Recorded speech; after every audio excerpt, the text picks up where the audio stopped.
The first Minecraft map I made was the circle. The idea of this map was that it would be essentially a battle royale in a sense. Be a bunch of players and be a moderately big map, as you guys can see here, with several different biomes on it, all in a circle, outlaid. It's snow, a jungle, a tundra, I don't know what you call this one. Jungle again, forest, another forest, desert islands, but like these don't matter. A large mountain in the middle, and then a little swamp island where players spawn on. So in the middle, there's an enchantment table because no lava spawns on this map, because I didn't want people going to the nether. This map was designed for me and my friends to play on. When I made this map, I had the idea of doing a competition among my friends. I offered a small cash prize of $50, I think, for the winner. The way the competition worked was not elimination. Instead, at the top of the mountain was a chainmail helmet. And after an hour, whoever was wearing the chainmail helmet won the competition. On the right side, you can see a simple scoreboard that tracks what player has a chainmail helmet. So the idea was it was going to be a battle royale for the chainmail helmet. If you die, you just respawn, and so on. And after the hour, last person wearing the chainmail helmet wins. Because it's such a big map, to try and help players locate the person near the helmet, you can see there's a smokestack right here above my head that just follows me.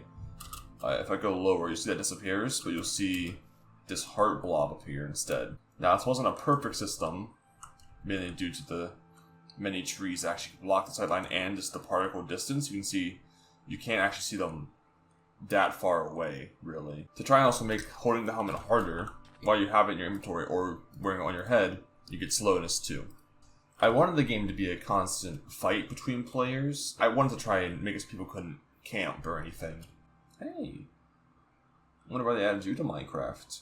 The particles are meant to negate people camping in this game, but it didn't really work that way. I had one friend who they found an exploit with the chainmail helmet, slowness and particles, was that if you held it like this, no particles occurred and no slowness occurred, so you couldn't find them. Which was very disheartening to me, because the first 30 minutes of the game was trying to find them. There's also another design flaw. The water cascades down, and one group of people who teaming was allowed in the competition, found they could just find any ore they wanted down here, such as diamonds. It did end up with everyone else having to band against them. So then Chase, my friend Chase, who's been on the channel multiple times, actually won the competition.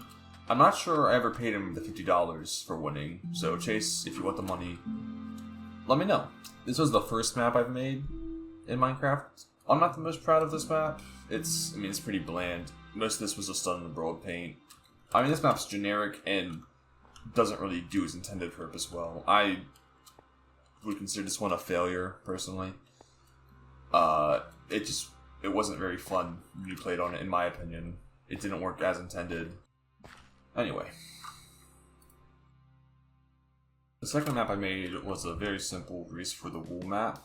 For those who aren't familiar with what Race for the Wool is, it's two teams fighting on maps that are equal in every way. Their goal is to get 3 blocks of wool from across the map, which are, in this map, they're hidden in these little chambers. You take the wool from those chambers, and you slot onto these slots right here. First person to get all 3 pieces of wool, so it's blue, yellow, and red, win the game. This is the spawn area you're seeing here. Behind spawn, you can see a very small map of how it all looks. Ignore this hole in the glass. Here's where you choose what team you're on. Choose left or right. One thing that I did on this map, which I really think is cool, is I added team bonuses on the map. So every now and again, there's these bedrock structures, which I call shrines. And each shrine either gives you one of these 3 effects based on what block is in there. So if it's a gold block, gives you haste, lapis speed, and slime jump boost. You press a shrine, buttons are gone, and you get the speed bonus from the lapis block. So now you just have that every time, which is located beneath the mountain. And now I have speed 2 for the rest of the game. So left team ready, right team's ready, and then the game starts. And then when you go on that green, you get bow and arrow, and 16 stick the last choice. You can shoot across at anyone who's over there. Of course, I'm playing by myself because I'm a little boy. There are little secret quote-unquote chests.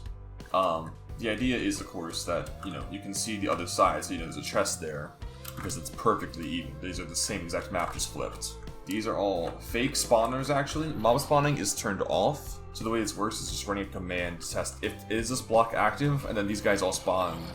They all spawn on a timer. I think this is a pretty nice looking map in my opinion. Maybe not the best, but I think it looks good. The strat for the blue wool is just to dig down straight from the top. If you dig straight in, you enter this like block chamber, which is just filled with mobs that want to kill you. It's kind of like a bad place to be. After you get the first wool, you then have to get the second wool, which is located at the bottom of this ravine, which is also surrounded by creeper spawners. What I like that you can do in this map, I'm just see if I can pull it off really quick. See if I still got it. But if you land it just right, you can land in the water, break the glass, grab some wool, and then you can just spam your way up. Because I didn't really want to spend a lot of time with players getting resources, I just did blocks. Another cool thing that I did that I like a lot is that whenever a player picks up the wool, you can see that I now have gotten to the blue wool at least once. And then same for placing it. Once you place the blue wool in its right spot, then we have captured it. So it's a good way for the other enemy team, without even like being able to look at you, to know how advanced you are into the game. Maybe. What's going on? To the kill tower. So this place is hell, famously. For all my friends who played on this map, there's no stairs in here, so you have to build your own stairs the entire way up. And the entire time, there's mob spawners on each level, so mobs are constantly dropping down, and it's a pretty long way up. Like, this shit is not where you want to be, my guy. Creepers will be constantly coming down and exploding any progress you've made. There's no real strategy for this last section, honestly, besides brute force. Overall, I quite like this map. I think it did well. My friends liked playing on it. There's no real drama here. No real major exploits we could think of. I think this one took me, I'm gonna say around a week to 2 weeks to make. It might have been, I'm gonna say a week to a month, somewhere around that time frame, I'd say. Because this map did so well among my friends, then I decided to immediately start making a second race for the wool map. And I wanted to become significantly bigger and I wanted this one to have a lot more meat too. That was my main goal. So this one was kind of a little bit of a nothing in my opinion. It's basic. This map's basic. And there's nothing wrong with that, but I want to do something more. I want to get zany with it. So that leads us to my second race for the wool map, which I made very shortly after this. Believing it or not, I actually made this map in the span of a day. You can immediately see that it's significantly larger. This is all just the first wool section. Then this is all the second wool section.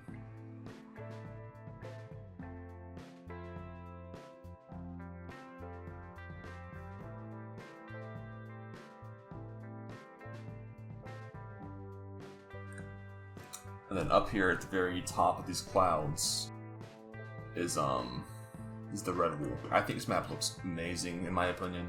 I'm very proud with how it came out. I went more for like a freak vibe with this one. It's like a messed up mushroom forest, and here's like spooky forest, and you have like the spooky spider cave.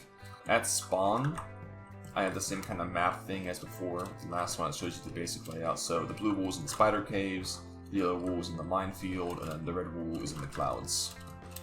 There's a large gap in this map between the blue wool and the yellow wool, and that's because I'm stupid. This map also has shrines. Each one gives you a different thing. So there's shrines that would give you items to spawn with, like better equipment, better swords and armor, or there are shrines that give you a potion that's like speed haste and whatnot.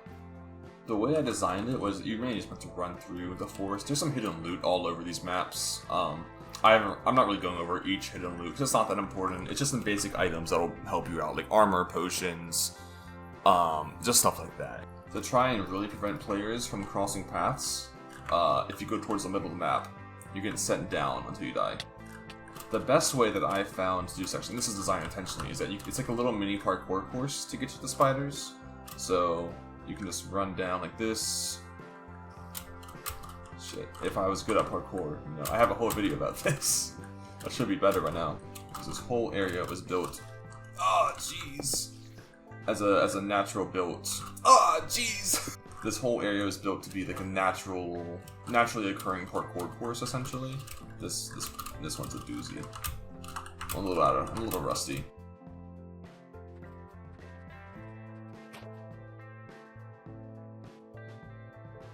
Then you get to the blue wool, take it out, and then you can fall down here. Use these to stop damage, but that's just kind of slow, so you'd rather just hit the vines. Then you climb this up and just do parkour out. So every jump you can just kind of make, and just do it all in one very fluid take. That was the intention. I don't know how well that came across in actual gameplay. After the spider cave and twisted forest, you have the big lava pool, which all I have to do here is just build across. Its part isn't really that hard. The more dangerous comes from the enemy team trying to shoot you down into the lava. And down here, you just have another 2 shrines, some decent loot. Then you have to climb all the way back up here to a bedrock tower. And these are spawn skeletons. The idea here with these little openings, they would shoot at you as you're trying to climb, but they kind of don't do that at all. Past the little tower, you come upon this, and this is the very brief idea. There's a minefield here. Don't walk here, and this tells you this sand is good. The lighter sand, which is actually concrete powder, that blows up, which I'll show here. This is done with this command blocks. All I'm doing is just testing beneath every player. If the block beneath the player is orange concrete powder, then we explode. Only loot I'll really note here is that you have elytras in this chest, zombie spawn, and they can walk in the mines because they're cool. This inside this building, little barn door. You have these hello, and some iron shit. There's an attic here which has some more stuff in it, some diamonds and some potions for you. The last hurdle is probably the most annoying one by far, is the red wool is at the top of these clouds. The idea is you have to build to each of these clouds, and then manage to red wool. And the red wool is guarded by blazes, the rest of the clouds are guarded by, what do you call these guys? Phantoms. The name is Phantoms. It's a bitch. It's a bitch. It's just a bitch, really. That's all it boils down to, just a bitch.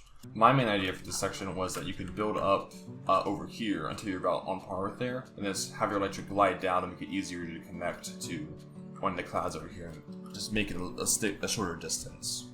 However, I think I kind of wasn't confident enough in how strong phantoms actually are, and especially with just how many of them there are here. It kind of just proved to be annoying for most players and just not fun, and then the blazes on top really just made a lot of people upset and not have fun. The overall consensus for this map was that it was just too much, it was too long, and I think 2 people actually rage quitted playing it the first time we played it, which I won't lie, it does make me a little upset that happened, but I don't blame my friends for doing that. I mean,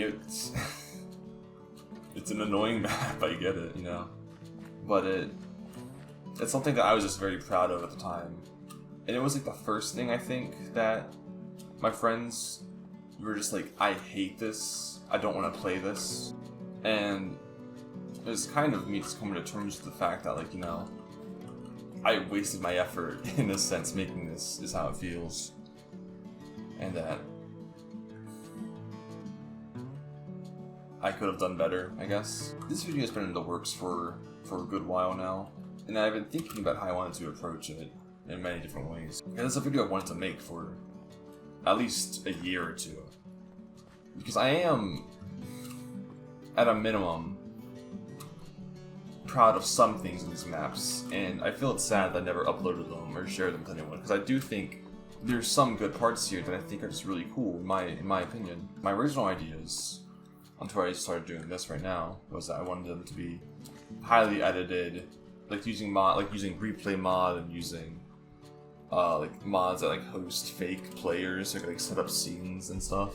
And that probably would have made for a better video, but that's not really the point, I think, of this, because that's really what I've been thinking of recently. It's like, why am I making this video? Fuck me, jump scare, holy shit, they got me actually. I'm gonna fight with my from now on. I just wanted to have some closure with these things I made, because this was a 2-year period of my life where I was trying to to make Minecraft maps and stuff and just have fun and shit. And it's really started getting into like programming and stuff and learning how to do things was from Minecraft, so I have to think of that. But in many ways, you know, I feel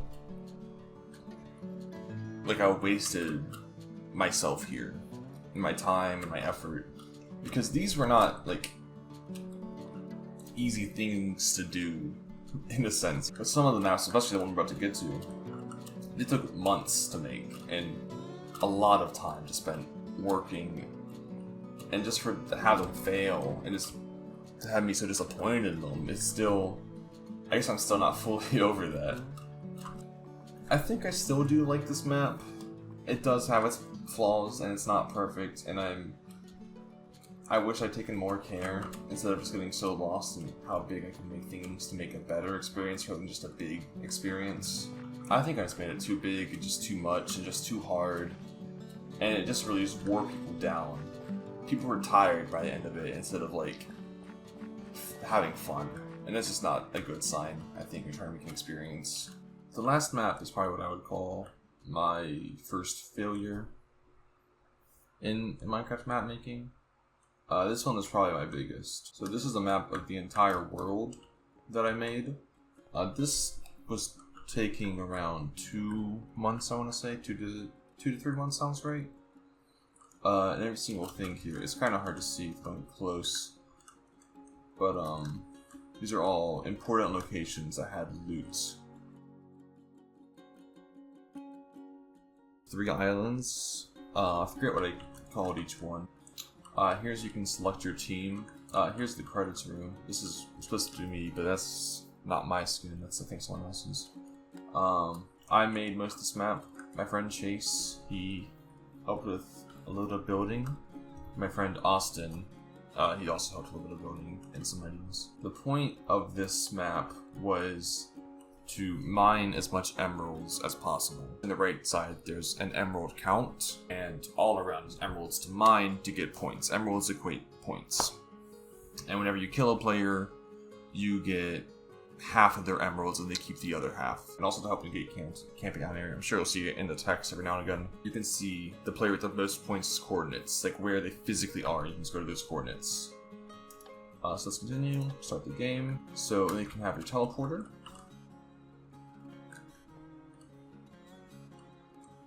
Your starter tools and starter armor, and then you just choose your own to go. So this is the forest island, desert island, middle island. This is the Arctic island.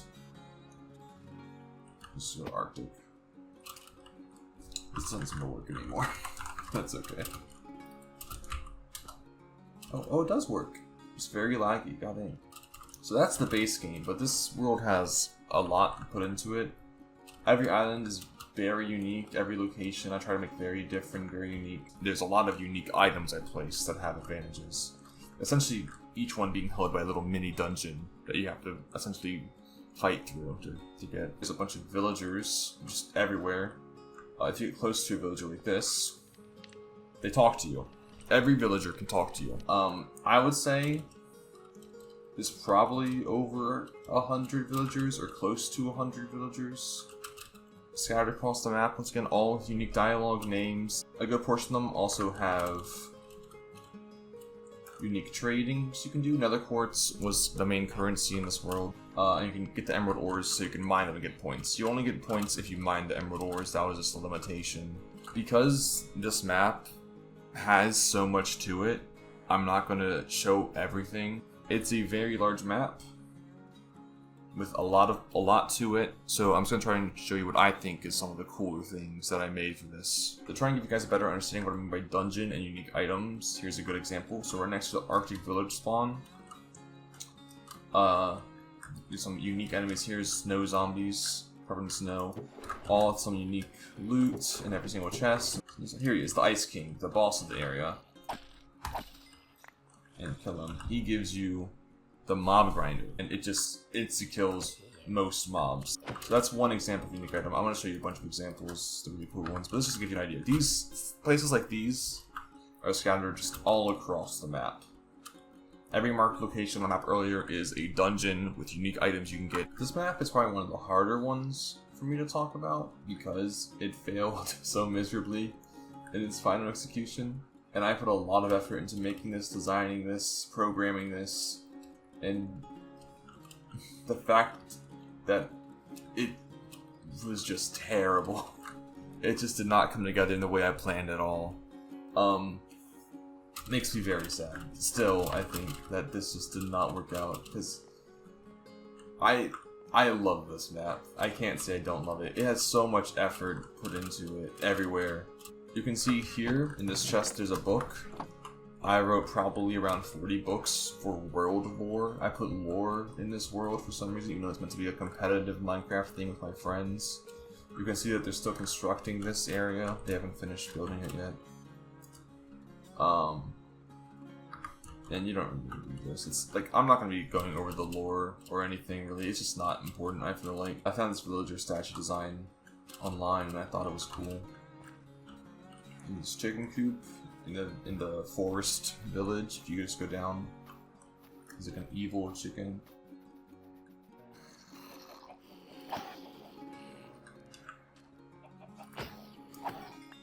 And I think if you just go past here, yeah, the king chicken guy.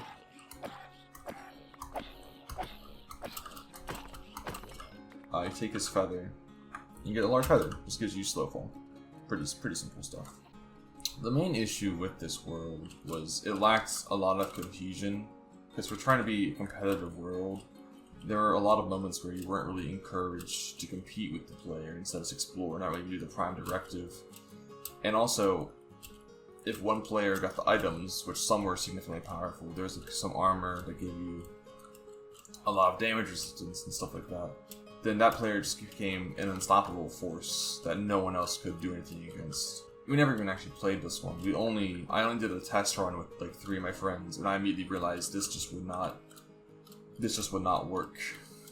The lore for the forest town, there's an undead uprising going around because this house right here, the witch in it was evil and stuff. So if you dig down here, you can see this place. Holy shit, what the hell was I thinking? There's so many guys. Oh my god. If you go to the very bottom of this like abandoned mine, you'll find there's an evil witch who is the cause of the undead uprising. She drops the flaming pickaxe. If you have the pickaxe out and you break any ore, well, it's meant to smelt it for you. In fact, it does. But I think this is, yeah. So before, it's not quite updated to the newest version. And, you know, inside of here, I'm pretty sure you find this guy who's like, oh my god, there's a thing right next to me, help me out. And there's once again, all over the place, there's guys like that.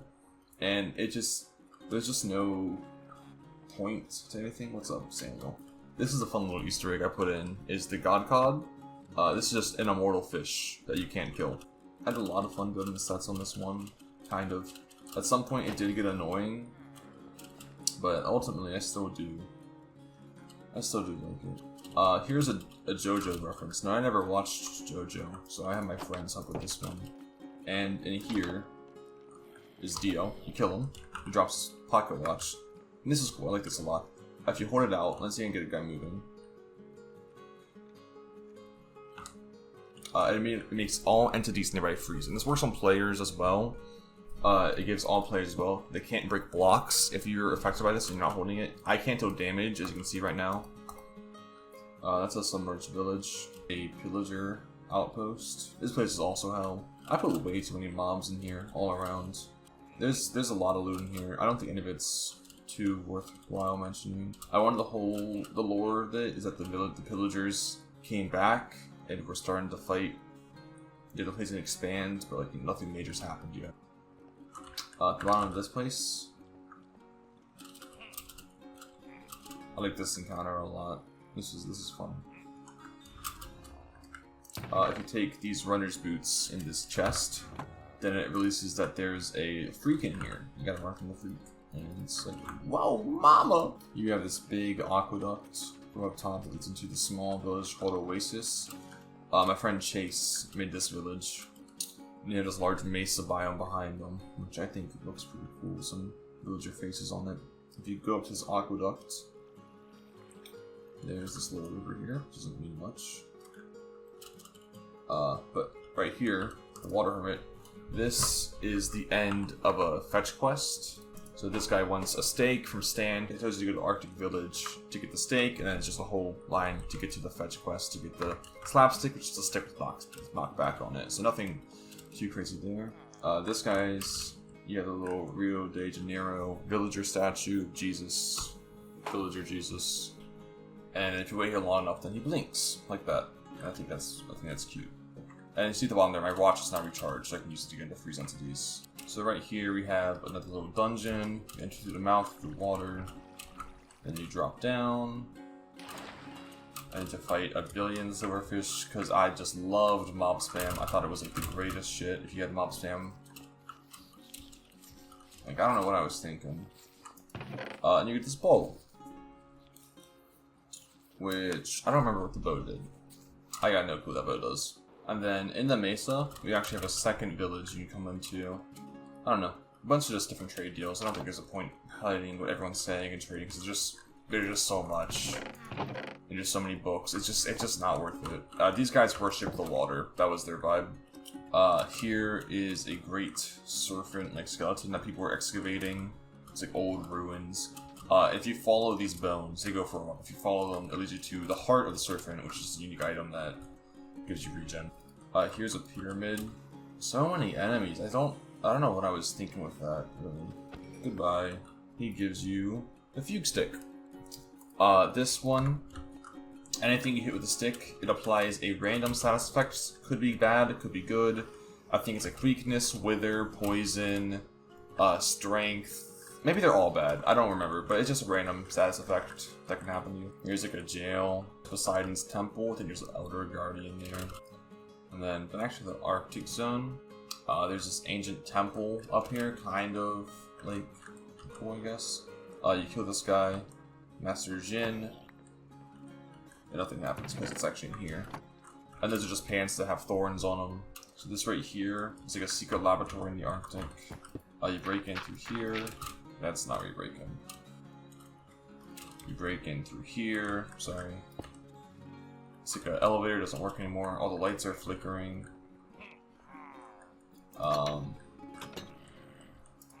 Need to open these doors.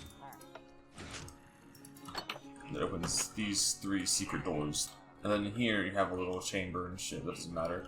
Because at the end of it is the telebow. And it's pretty intuitive, this one. It teleports you to wherever you shoot. Works pretty well. I don't remember how I made any of this, because I haven't done shit in Minecraft in years. If I just shoot out, as long as it lands somewhere, teleports. Oh yeah, this has the angel tier, which gives you levitation effect, which you can use to chill. And if you come out with the feather effect, then you can kind of go anywhere you want. It's not that complicated, but I think that's a fun, combination of shit you can do. Here you can see the villagers kind of building more villager statues on the base of the forest island. Here you can see all the command block setups I have done. It's a lot. These are for every single item. These just track potion effects and do other stuff. And some of these are for more substantial things. This is for every villager talking. These are the spawns for every entity, which is also just a lot. Then these are the spawns for all the items that you can get. So let me see if there's anything else cool in here that I'm forgetting to show you guys. So this one's pretty easy. If you hold the ring, you get invisible, but you get nauseous and you get nauseous. It's just kind of a fucking annoying thing to have to deal with. This is found in the prison area I showed you earlier. It is just a weapon that has no cooldown essentially, so you can just really just go blast it. So Hell Orb sets them on fire and flying away. But actually, that's kind of cool. I fuck with that. Never Ending Melon. Just whenever you're holding it, fills up a hunger bar. Smoke Bomb. Whenever you sneak with this, it causes a smoke bomb that lags your game. And it's on a recharge of like a minute or so you can't just spam it. This one's pretty cool. So if you have the Spirit Clay, if you crouch while holding it, you get put into spectator mode for 5 seconds. and you can fly away with that before you're back into not spectator mode. Default survival, I'm pretty sure, like that. So yeah, that's all the cool items and stuff, I think. So, like I was saying earlier, this map just didn't really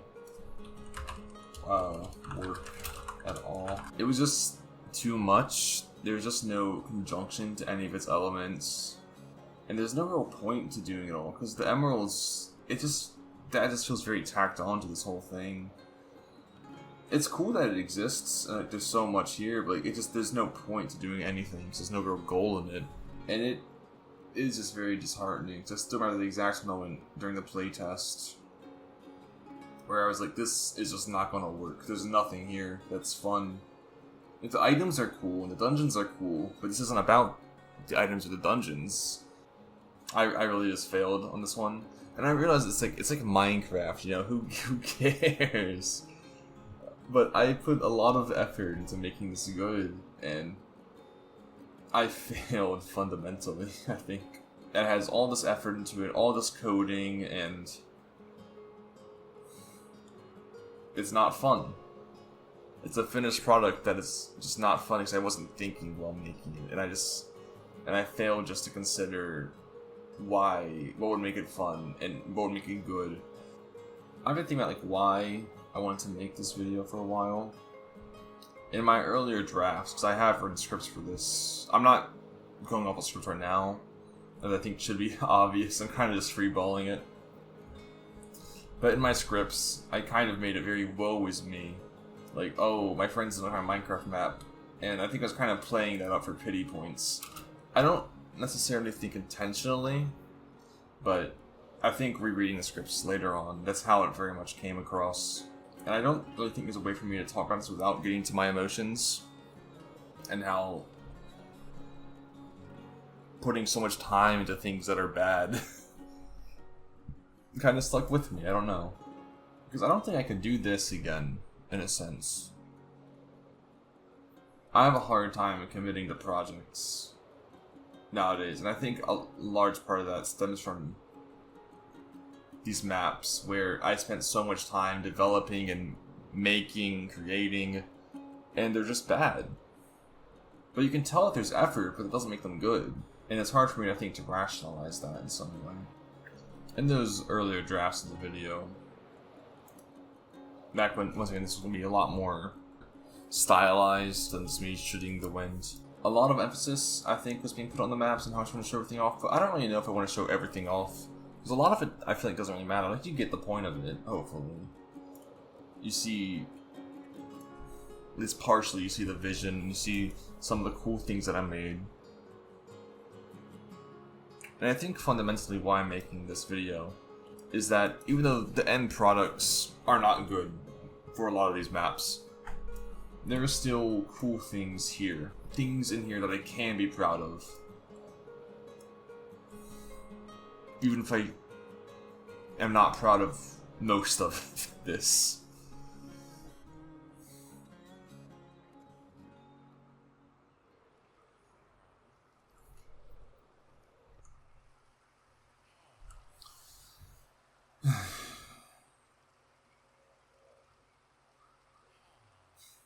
That's poetic. I made a lot of these maps during COVID. You know, when you didn't have much else to do. This is the next map I made. This one's much more original than all the other maps. So much that I had to include a tutorial built into it. Here's a tutorial. The way the game worked was pretty much you're in an SCP facility with a rogue AI, and all the SCPs are loose. So in order to win the game, you have to shut down the rogue AI. And you do that by accessing 5 terminals that are scattered across the map on various levels. You take them all in a specific order, and the game reminds you of what order it is, so you don't have to remember it. And then once you press all 5, you go down to like a bunker area where you win the game. That's the basic gist of it. The main point of this map wasn't really the game mode, but more the SCPs that I made for the players to interact with. I think they were a lot of fun. And alongside that, there's also a bunch of like machines the players can use to get advantages, like in the other maps, like to get better equipment, reset their spawn points, and so on. There's the imbuement chamber, which lets you keep key cards between lives, which lets you bypass some locked doors. I'll show you that in a second. There's keycard terminals, which is where you get key cards from. And then all these machines require emerald blocks. You need 1 emerald block per lapis block for each machine to power it on. And that's the basic one. Alright, so I'm in adventure mode right now. So you can see that like everything is kind of usable here. These are spiders. What these guys do, they're not that creative, honestly. These guys just spawn webs sometimes. The chickens are like these. Like, these guys give random status effects. This one is poison. This one is regeneration, so that works out. I keep inventory on. That's not meant to be the case, but it doesn't matter. You can see here, I got a blue key card. So this right here just opens and you can post it with the blue key card. You don't need to be holding it, you just need to have it in your inventory, and you're good. The sheeps, I think they heal you. Yeah, they can regen. Past here, this one's kind of fun. So that you're on floor 2. But you're on floor 2. It's just a local teleport, nothing too crazy there. It's a pretty common trick, you see it a lot. Every single entity has these little rooms, which is their holding chamber, all doors open so they're all loose. But in here you have these little terminals you press to get information on them. The white key card is the best key card, because with that you can access the elevator and skip most shit. This is the Blaze. What he does, I'll see if I can catch it. He goes up and then he slams down, causing these fire pools. I'm not going to do it like that. He's up, he's down, fire pool. This is his room. These guys are annoying as fuck. They spin you. If you have the elevator keycard, you can go in here. And this takes you down.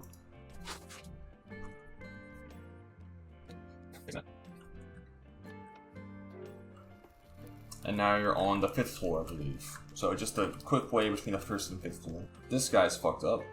You have to stare at him, or else, you know, he does the SCP-173 shit. These guys is funny. You have to crouch around them, or else they can move, otherwise they're frozen in time. If you don't crouch, they're not frozen. Simple as that. So you can tell, very SCP inspired, this whole shebang. Not really trying to hide that. Ow, chill, bro. This is death. If he kills you, which is kind of meant to do, he turns you into a zombie, which is cool, I think. And that's not supposed to be played multiplayer, obviously, so you wouldn't be dealing with as many entities, currently. But, because it's just me, I have to kind of deal with them all, which is kind of just annoying. These are cows, so every 5 minutes, this cow transforms into a zombie. Slime just goes through the slime phases. Yeah, the way cloning chamber works, you just gotta put your emerald blocks in here. You stand in here. Smoke rises. And it respawns you. And now your spawn point is just up there. That's all that does. I had a lot of fun making this map. I had a lot of fun to come up with like, entities that could do stuff to the player. I always think that's just a fun thing, have a bunch of unique enemies. This right here is the spooky bird. If you stare at it, it plays scary noises. That's it, that's all it does. This guy's cool. Pretty much, he's just a baby forever. If you deal damage to him, he turns big and just fights you. So I'm not gonna do that for my own sake, but that's all he does. Those guys, if you're in water, they push you to the top. This is a crusher. Pretty easy. If there's a player under here, it'll kill them. Oh, this is the incinerator. This is cool. Just lights everything in on here on fire. So if a player doesn't like to mine the emeralds, let a player come in along here and like, boom, you're on fire now. Ah, like that. Yes, every entity you can see as well has a unique test chamber and stuff. Where did I just teleport?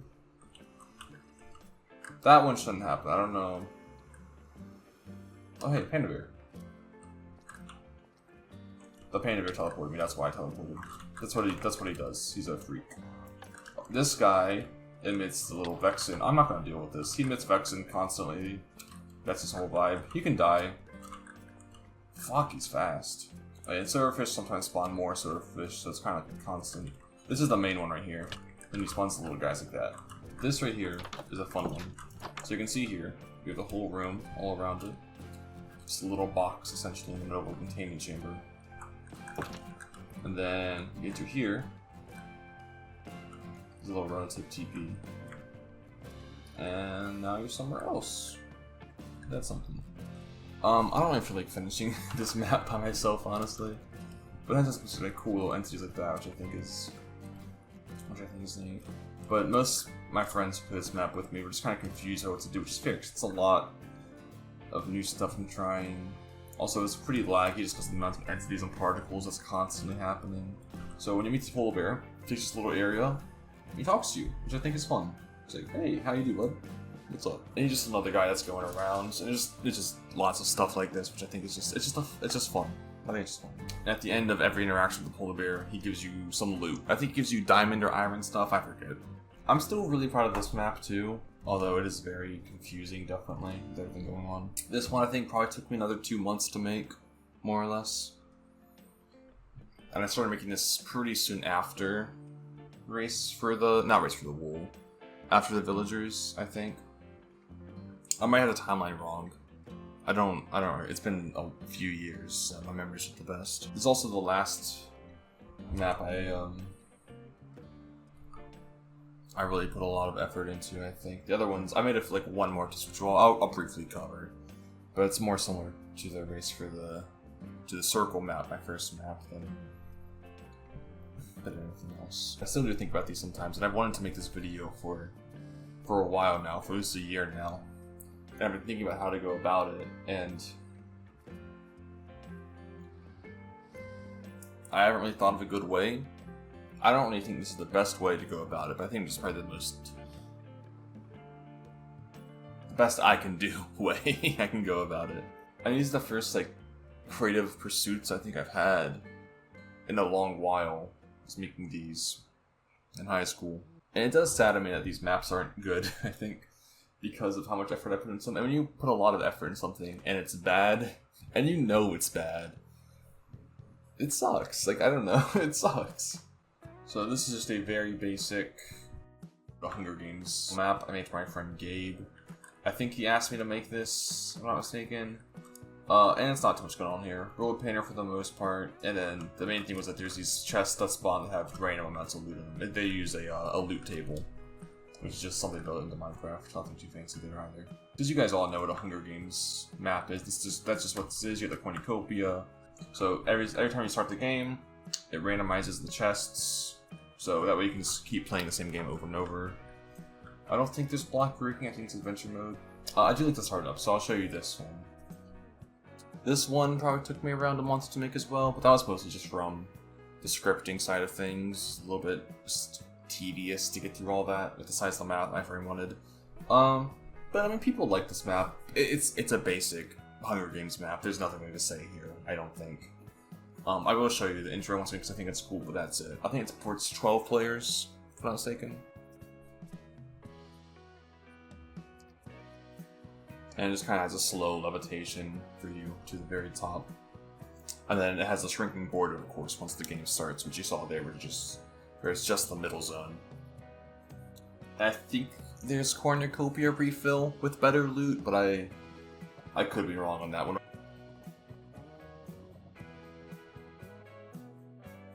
You get out here, and oh my god, I'm free. And then a block spawns, and you're all set. The game will begin in 30 seconds, and you see the map road border expand. I think it's cool. I just think that's kind of cool that we did it that way. And I like it. This is way more than 12 players. I think it might be 24. Basic, run-of-the-mill, Hunger Games. That's all this is. And that's the last real map I made. I don't really play Minecraft much anymore.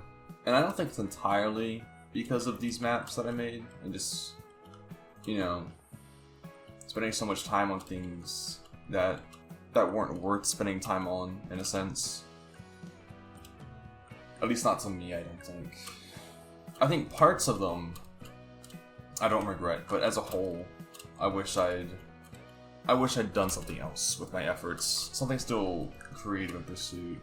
That's why I'm making video games now. For those who are watching this that don't know, I have a itch.io where I post games I make. I think I am glad to have finally finished recording this video because it has been on my mind, brother, let me tell you. I've wanted to make this video for so long, and I think, to sound like a sellout for a second, the fact that my other Minecraft video I did recently, the parkour civilization video, did so well was kind of what finally pushed me over the edge, that I might as well try and keep some momentum going on my channel and just finally push this video out there. I don't think this will be like what people really want from my channel, so I'm sorry about that. But my channel always has been, and hopefully always will be, videos that I want to make. Because it's mine. And if it ever gets to a point where I'm not making the things that I want to make, then what's the point, I feel like. This is my hobby, this is my artistic expression, and maybe it's not as glamorous as some other artistic expressions, but it's mine. And I have fun in that, even in these moments where I think obviously a little gloom. God, it's a load off my chest, let me say.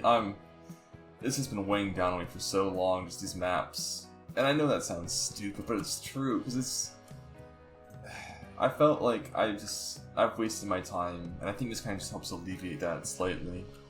That being said, I don't think I'll be doing any more Minecraft videos for the foreseeable future. I don't want to be the Minecraft guy, I want to be more than that.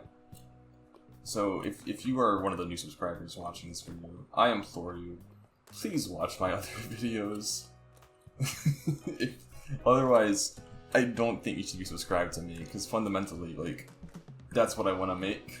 I think a good introduction to some of my other content would probably be the Half-Life videos. Any one of them are pretty solid. I have a playlist if you guys want to look at that. Actually, I'll put a thing in the top right, because I can do that now.